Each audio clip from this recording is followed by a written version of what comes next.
video stream thingamajig with me. Yeah, we're going to be about.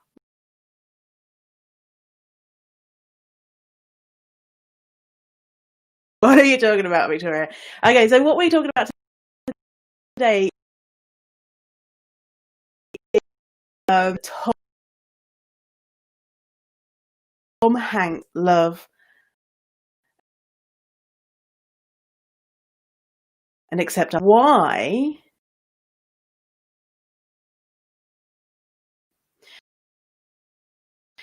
One single lesson to create huge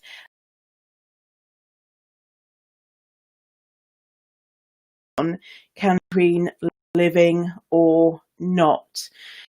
So juicy stuff. And I want to invite you to, if you haven't already, I have something that teaches the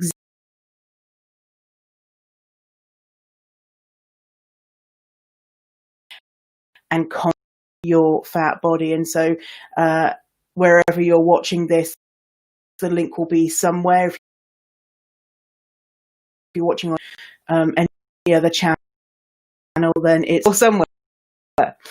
Okay, so Tom Hanks, I just hope never news comes out that Tom Hanks is like a predator, right? You know, Tom Hanks being one of those people who you're like, oh, they're just a good person. They're a good person. Let's hope they don't bell end. Another version of that is Will Smith. For me, I'm always just like, Will Smith, he's just so, you know,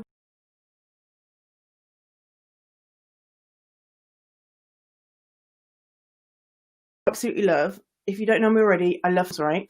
A film that I absolutely loved when it came out, and I've watched it.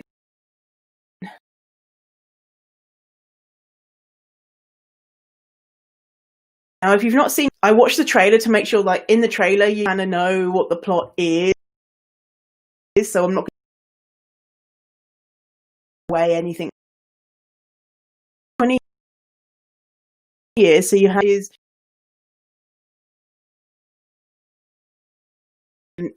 What it is his character is called Chuck Noland. And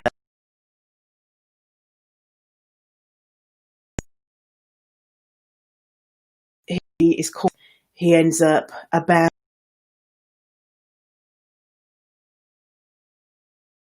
Tom Hanks. He is in a relationship with someone called Kelly. So Kelly drops him off at the airport at Christmas, and they're in the car and they say, I love you. And Kelly gives him his Christmas present, which is her grandfather's pocket watch. You know, those kind of like old-timey pocket watch, you know, you press the button and the top flips open. And inside, when you open it, is a picture of her. And he says he sets it to Memphis time, and he says he's always going to keep it on Memphis time, which is where Kelly is. Tom Hanks leaves, and he says, I'll be right back. So he's stranded alone on this desert island. He has the pocket watch, and the only other things that he has are packages, the FedEx packages that came from the plane. So most of them were destroyed, but some of them wash up onto the shore. And most of them contain rubbish that he can't use, but some things he might be able to use just like a little bit. So one of the things in it is a volleyball, the brand Wilson.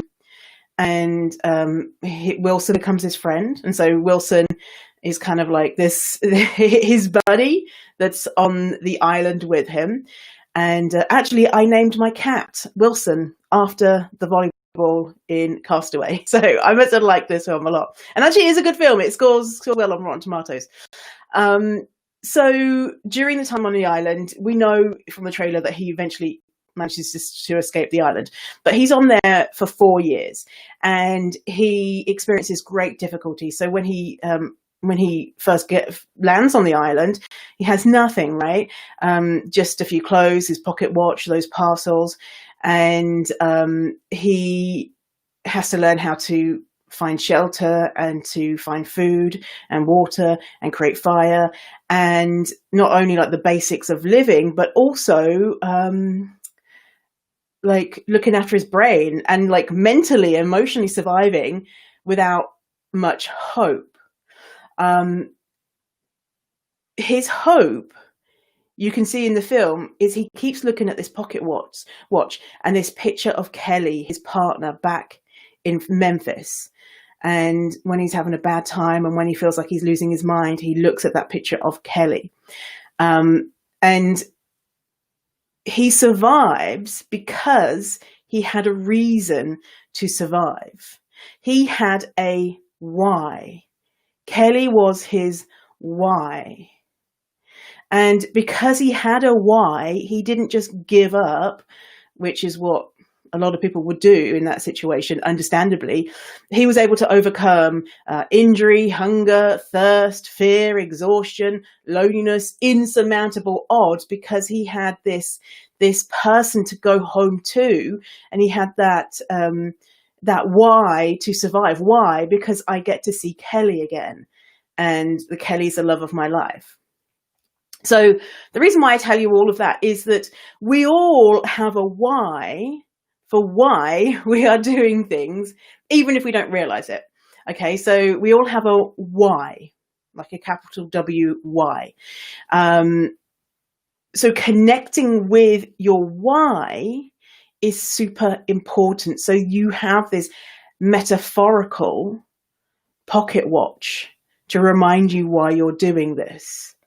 When I say doing this, working on getting rid of fat phobia and diet culture from your brain.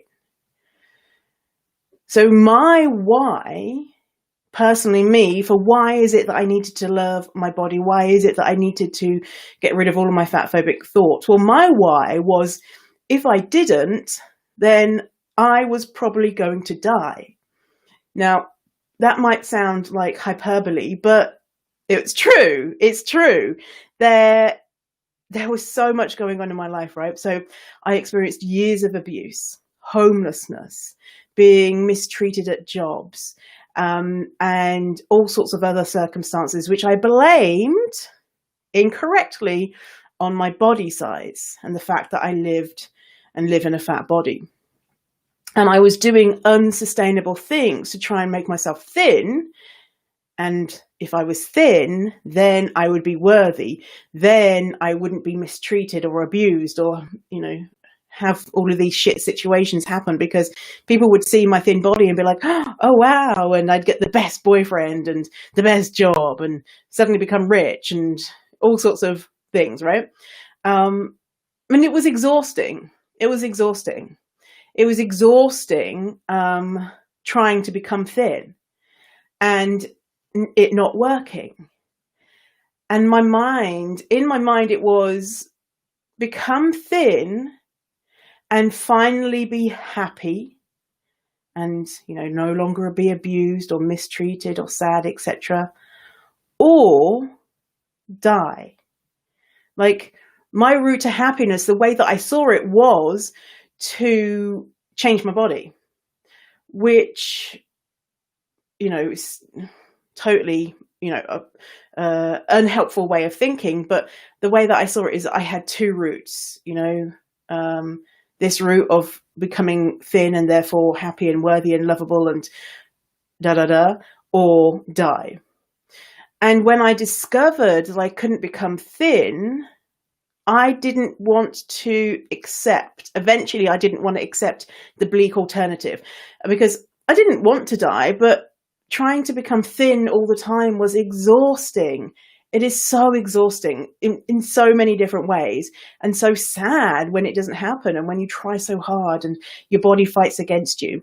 And so I didn't want to continue being exhausted or die. And so I decided I wanted to try to live and fight for my life, literally. And And that was my why.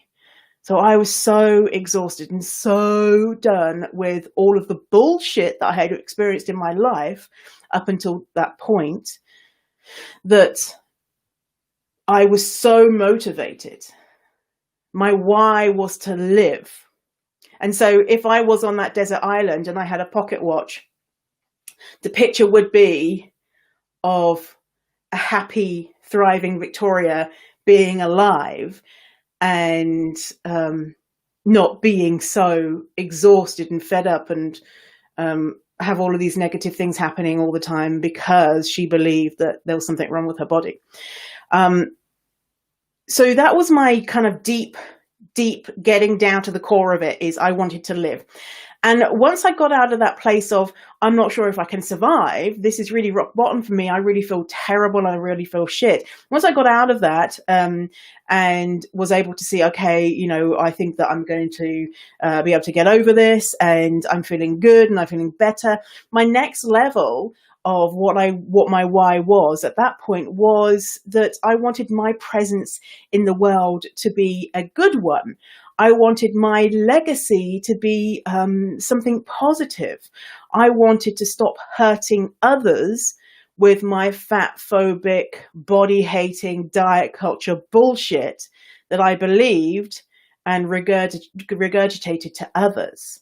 I didn't want to die and people just be like, oh, well, you know, she tried to become thin all her life and was obsessed with her appearance and didn't really do much because she was scared about what other people thought of her. And, you know, she gave me bad body image, say if I had kids, and she made me feel shit about myself or whatever it is. I wanted my effect to be on the world of something positive and something good, you know?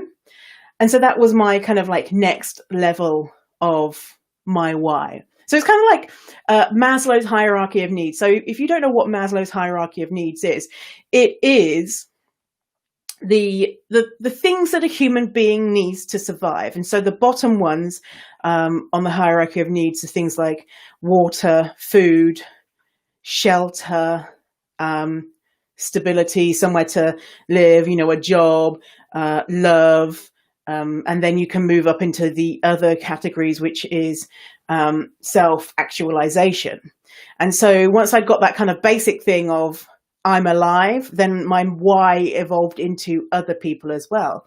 And that's pretty common, right? So knowing my why meant that when it felt impossible, I could keep going. When I made bullshit excuses like, I don't have the time, or I don't have the money, I don't think I can do it, I asked myself, do you want to live? Do you want to continue that life, which was really fucking horrible? Well, then quit all of these bullshit reasons that you're giving yourself why you can't do the work, because it was bullshit for me. You know, I didn't want to die because I hated myself so much. So it helped me overcome and it inspired me. So what is your why? Now, the first thing that could come into your head of why is it that you want to learn to love your body, you could say something like, well, I want to feel confident wearing a piece of clothes, like a crop top or something with no sleeves, or a swimsuit, or whatever it is. Or you could say, I want my partner to have a confident and vibrant person to be with, and me to be happier around, you know, people. Or you could say, I want to do things like I want to stop saying no to certain activities because I'm worried about my body. So what is underneath that? What is underneath saying that you want to feel confident wearing a piece of clothes? What is underneath saying you want to see, you want your partner to see a confident, vibrant version of yourself? What is underneath when you say, I want to be able to do things? What's really underneath that? What is the real kind of deep, dark, or the bottom reason? And it could be that you want to belong. You want to feel loved and accepted. Is it that you want to start living your life, and that your why is the same as what mine was, is that if I don't do this, then I might die? Everyone's is different, and no why is better or worse. But if you don't really have a why, then this is probably not something that is important for you, and that's fine, right? So, example, if someone said to me, Victoria, why do you want to row across the English Channel in a boat? I don't want to row across the English Channel in a boat.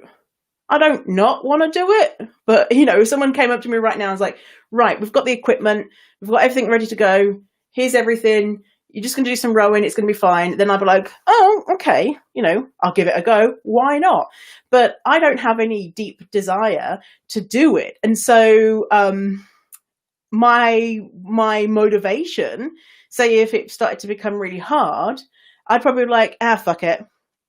I've had enough of this. Let's go get a cup of tea, because my why is not there. Why do I want to row across the English Channel? Well, I don't really. I'm not that bothered. It might be fun. It might be an experience, but I'm not that bothered. I could take it or leave it. And so when you're trying to think about your why of why you want to learn to love your fat body, and you're like, whatever, I don't really, it's not a big deal, then that's a really great clue for you that this is not something that you necessarily need to pursue.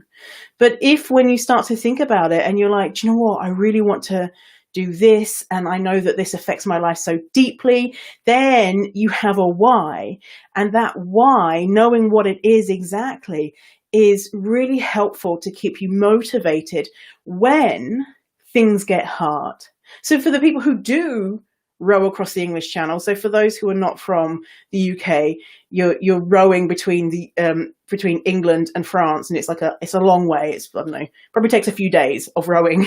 I don't know. Clearly, I've never done research in this, but it's hard, right? Is what I'm trying to say. And so the people who do it, they have a why. They want to do it for some reason. I don't know what it would be, because I think, well, it'd be fun, it'd be challenging, but I don't know why. Because I don't personally want to do that. Not that I wouldn't want to do it, but you know what I'm saying? So understand what your why is, because, when that person is rowing across the English Channel, you better believe that when they're hungry and they're tired and it's raining and they've been rowing for hours and they just want to go to sleep and they think, fuck this, I never want to see water again. They're digging deep and they're finding something in them, and it's coming from a place of, this is why I want to do it, and this is why I want to succeed. So what is your why? That is my question for you today. And maybe you can write it down, put it on a little post-it, put it somewhere. And so when you're feeling like maybe, I don't know, oh, this is not that important, or making some bullshit excuses that are bullshit, or saying, oh, I don't want to do this thing because it's too scary. Think about your why. And if your why is important, then it's going to be a really big motivation to you. And again, you might not have a why, and then that means it's not important, and then that's fine too, because we all have different paths in life. But if you know that hating your body and feeling out of control around food is hurting your life, then there probably is going to be a big why as to why you want to do it. So yeah, a reminder to go and look for the free resource that I have created for you, the Fierce Fatty Body Love Roadmap, for free. You can find it by going to the link in my bio if you're listening on Instagram, or by looking at the description box if you're watching this anywhere else. Thank you for hanging out with me today, and I'll see you next time in our fatty fun times. Okay, see you later.